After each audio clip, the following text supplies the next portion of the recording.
हाँ जी, Ram Ram ji. Welcome to एडिया व्लॉग्स। और सबसे पहले तो आप सबको थैंक यू बोलना चाहूँगा, क्योंकि पिछली 2 वीडियोस पर बहुत ही सही रिस्पॉन्स आया है, व्यूज़ बहुत अच्छे आए हैं, सब्सक्राइबर भी बहुत अच्छे हैं।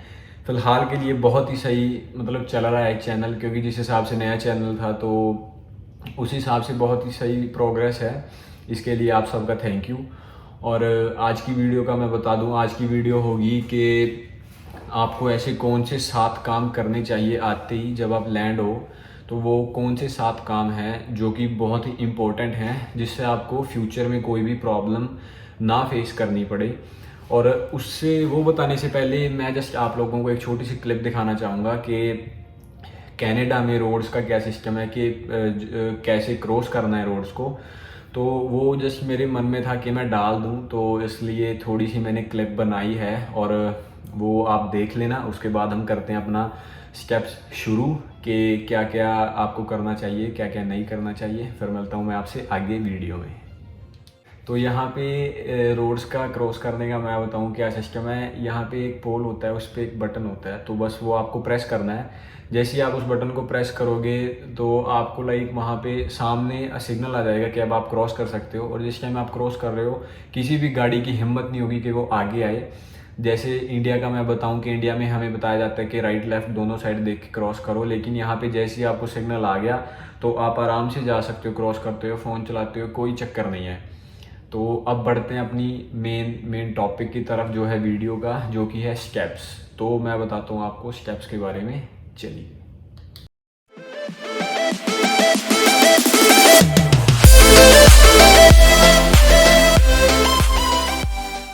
हाँ जी, तो सबसे पहला स्टेप मैं बताऊं, जैसे ही आप कनाडा में लैंड हो गए, अगर आपका कोई नोन है तो अच्छी बात है, उस स्टेप को छोड़ दो। अगर आपका कोई नोन नहीं है, आप अकेले हो, आपको कोई रिश्तेदार, कोई दोस्त यार मित्र कोई नहीं है, तो आपका सबसे पहला स्टेप है घर का, कि आपको घर कैसे ढूंढना है या घर कैसे मिलेगा। तो मैं आपको सजेस्ट करूं तो आप इंडिया से एयरबीएनबी नाम करके रेंटल होते हैं, तो एयरबीएनबी बुक करके आओ। अपने कॉलेज वगैरह के पास में ही, ज़्यादा दूर नहीं उससे। तो उससे आपको क्या होगा कि आपको इनिशियल डेज रहने के लिए आपके पास छत होगी, घर होगा मतलब। तो आपको आसपास का एरिया एक्सप्लोर करने में, घर ढूंढने में कोई दिक्कत नहीं आएगी। और जैसे कि आप एयरपोर्ट पे आए तो जस्ट आप टैक्सी वगैरह या उबर वगैरह बहुत चलती हैं, उनको बुलाओ और जस्ट अपना एयरबीएनबी वाला एड्रेस दे दो। तो उसके बाद जैसे ही आप एड्रेस दे दोगे वो आपको वहाँ पे छोड़ देंगे। तो फिर आप अपना एरिया एक्सप्लोर करो और अपना घर आप आराम से ढूंढ सकते हो जब तक आप वहाँ पे रहते हो। और दूसरा ये है कि अगर आपका कोई नोन है, यार दोस्त है, घर वाले हैं, रिश्तेदार हैं, तो ये और भी अच्छी बात है, क्योंकि जस्ट आप आओगे तो आप इनिशियल डेज में, तो मैं बताऊं हर कोई रखता ही रखता है। ऐसा है कि अगर आपका कोई नोन है तो अच्छी बात है, लेकिन अगर कोई नोन नहीं है तो आप एयरबीएनबी प्रेफर कर सकते हो इनिशियल डेज के लिए, ताकि आपको दिक्कत ना आए। अब बढ़ते हैं अपने दूसरे स्टेप की तरफ, जो कि है सिम कार्ड। तो सिम का मैं आपको बताऊं कि बहुत सारे प्लान्स हैं, बहुत सारी कंपनीज हैं। अगर आप इंटरनेशनल स्टूडेंट के बेस पे आ रहे हो, स्टडीज़ के बेस पे आ रहे हो, तो हर एक बंदे को होता है कि मेरा एक्सपेंस कम से कम हो, ताकि मेरे को फ्यूचर में कोई दिक्कत ना आए। तो देखो, मैंने ज़्यादा रिसर्च तो नहीं की है, लेकिन मैं अपना बताऊं, मेरे पास फाइडो का है, फाइडो का सिम है। तो यहाँ पे बहुत सारे हैं, लाइक रोजर्स का है, फ्रीडम का है, एंड एक दो और भी हैं। तो आप कंपेयर कर लेना, मैं नीचे साइट मेंशन कर दूंगा हर एक चीज़, हर एक उसकी सिम की। तो आप कंपेयर करके खुद अपने हिसाब से अपने लिए बेस्ट प्लान चुनो। मेरे को फाइडो बेस्ट लगा तो इसलिए मैंने वो चूज़ कर लिया। तो it's totally depend on you कि आप किसकी तरफ जाते हो। बाकी network coverage most of the SIM providers की बहुत सही है, तो आपको जो सही लगे आप वो चूज़ कर लेना। क्योंकि आप, ऑब्वियस सी बात है, घर वालों से कांटेक्ट होना बहुत ही ज़रूरी है। तो अगर आपके पास सिम कार्ड होगा तो आप आराम से अपने घर पे भी कांटेक्ट कर सकोगे और विद इन कनाडा भी कांटेक्ट में रहोगे अपने यार दोस्तों से या अपने रूममेट्स वगैरह से। तो आपको कोई दिक्कत परेशानी नहीं फेस करनी पड़ेगी। और घरों का बताऊं तो घरों में वाईफाई होता है, लेकिन बाहर जब आप जाते हो इधर उधर आपको स्टार्टिंग में समझ नहीं होती तो मैप्स वगैरह देखने पड़ते हैं, मैं अब तक देखता हूँ। तो तब आपको लाइक इंटरनेट की ज़रूरत होगी, तो बेटर है कि आप अपना जो सिम उठा लें किसी भी बढ़िया कंपनी से जो आपको बढ़िया प्लान प्रोवाइड कर रही है, तो वो आपको आगे भी बेनिफिट होगा।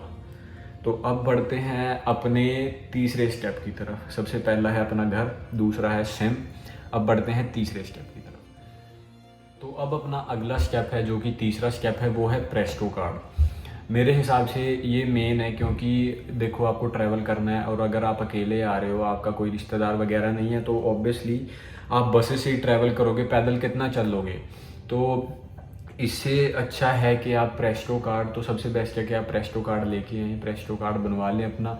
देखो प्रेस्टो कार्ड स्टोर से भी बन जाता है, लाइक रिटेल स्टोर्स होते हैं जो अपनी फेयर वेंडिंग मशीन्स हैं और कस्टमर सर्विसेज आउटलेट्स हैं, वहाँ पे आपको प्रेस्टो कार्ड इशू हो जाता है।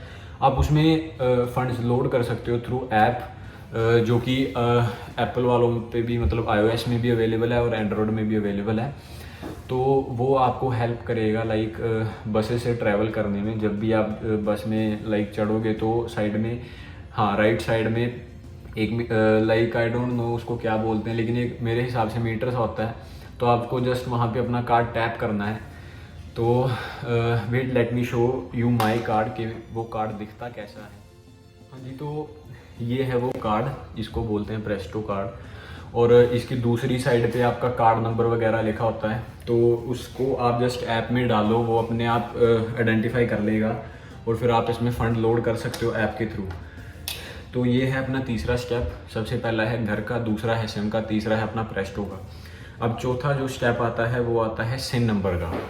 सिन नंबर का मैं बताऊं, सिन नंबर के लिए बहुत बहुत लंबी लाइन होती है मोस्ट ऑफ द टाइम। क्योंकि मैं अपना बताऊं, जब मैं सिन नंबर लेने गया था तो उस टाइम अराउंड मैंने 4 से 4.5 घंटे वेट किया था, ज़्यादा ही किया होगा, उससे कम तो बिल्कुल भी नहीं। तब जाके मेरे को सिन नंबर मिला था, और उस टाइम तो ठंड भी थी, तो पूछो मत क्या हाल हुआ था। तो ये भी आपका मेन स्टेप है, क्योंकि देखो सिन नंबर से आपको क्या होता है कि आप लीगली वर्क करने के लिए एलिजिबल हो जाते हो। आपका एक नंबर होता है जिसपे गवर्नमेंट रिकॉर्ड रखती है कि आपने क्या क्या एक्टिविटीज़ की हैं कनाडा में, तो वो उसके थ्रू आपको वर्क परमिट भी मिलता है। मतलब उसके बेस पे वो आपकी सारी एक्टिविटीज़ ट्रैक करती हैं, जिसके हम वर्क परमिट इशू करने के टाइम वो सब चेक होता है। तो सिन नंबर भी अपना जितनी जल्दी हो सके उतनी जल्दी इशू करवा लो। ये इसके लिए आपको जाना पड़ता है सर्विस कनाडा पे, जहाँ पे बहुत ही लंबी लाइंस होती हैं, क्योंकि ऑफिस खुलता है 8:30 या 9 बजे के करीब। तो उससे पहले ही वहाँ पे लोग 6 बजे 7 बजे आके खड़े हो जाते हैं लाइन में, ताकि उनको जल्दी सिन नंबर मिल जाए। तो चौथा स्टेप यही है अपना सिन नंबर का। उसके बाद आता है अपना फिफ्थ स्टेप, जो कि है बैंक का। अब बैंक का मैं बताऊं, उसमें आपको क्या करना है, लाइक बैंक में जाके आपको अपना GIC अकाउंट एक्टिवेट करवाना है। तो जैसे ही आप अपना GIC अकाउंट एक्टिवेट करवाओगे तो आपको वो तभी डेबिट कार्ड आपका इशू कर देंगे, जिसमें आपके फंड्स ऑलरेडी आ चुके होंगे। तो उसका क्या सीन है कि $2000 मिलता है स्टार्टिंग में आते ही, तो वो आपका डेबिट कार्ड में आ जाएगा। आप डेबिट कार्ड से अपनी ट्रांजैक्शंस कर सकते हो।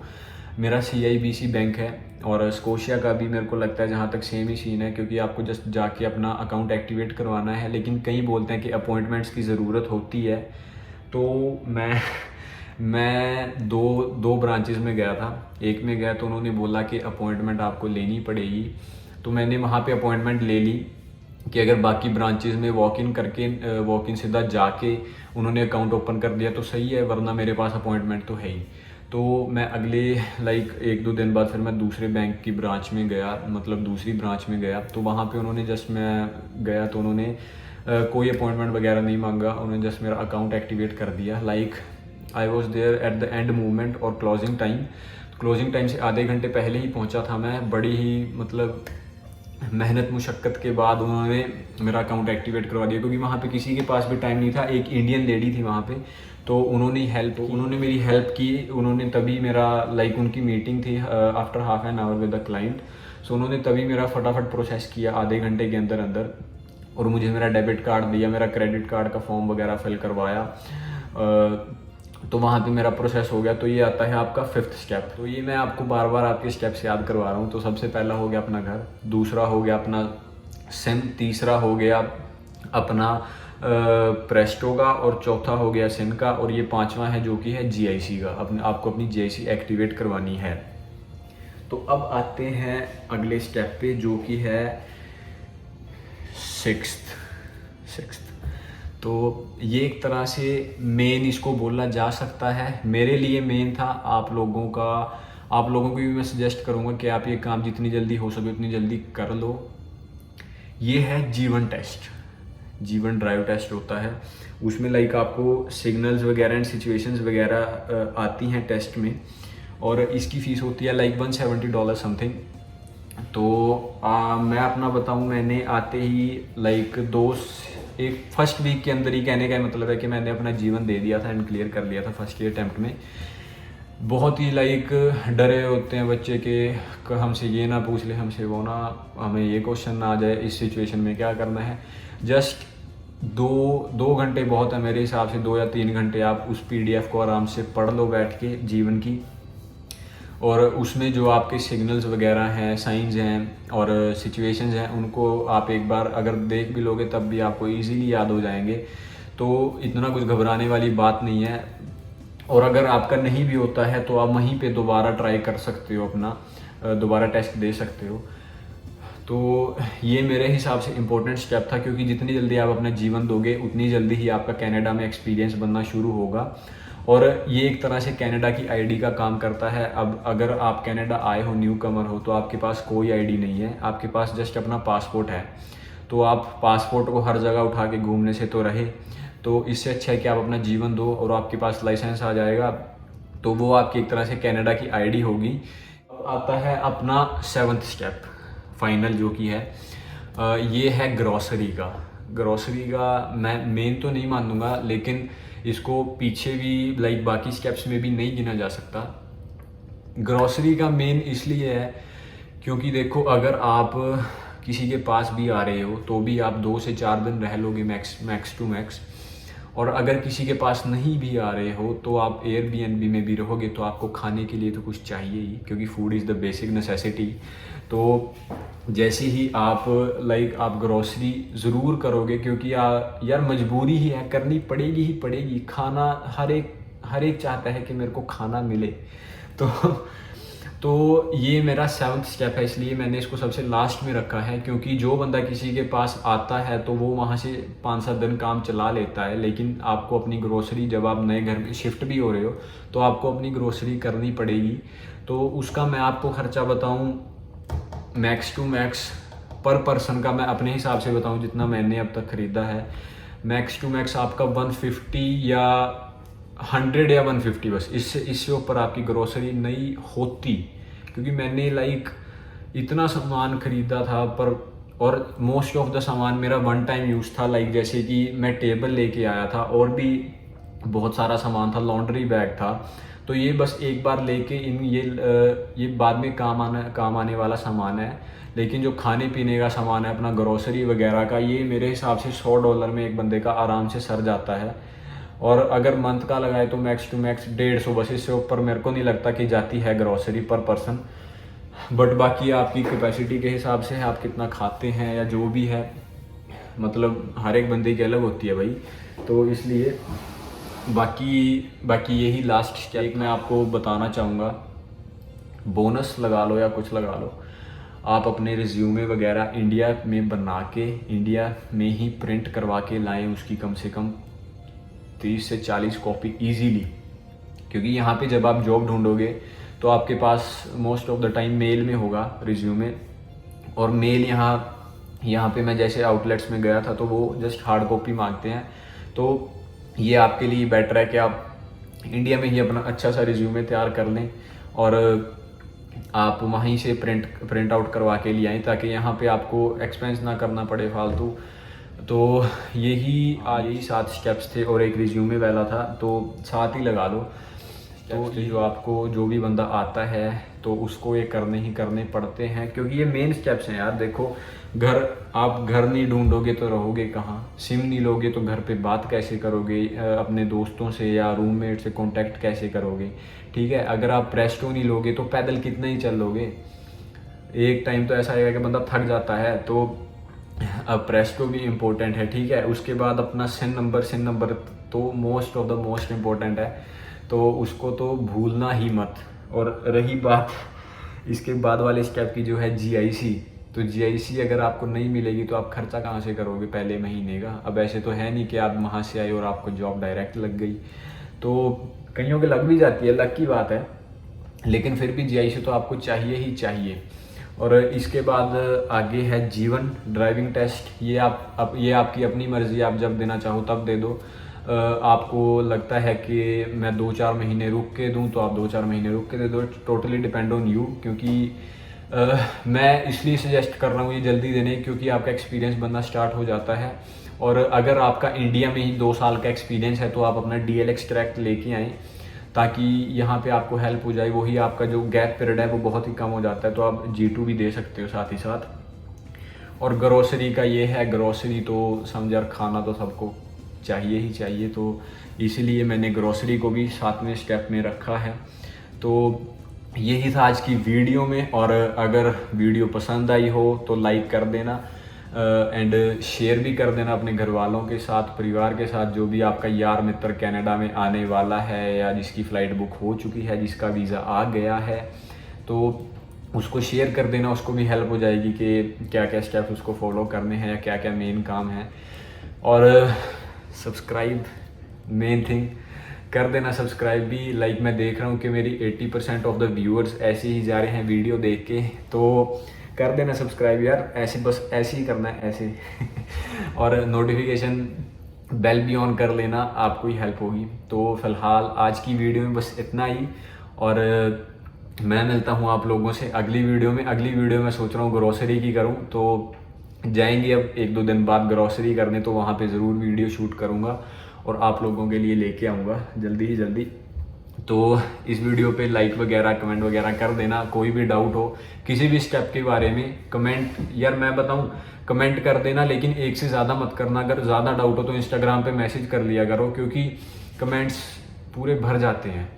तो आप इंस्टा पे मैसेज कर लेना।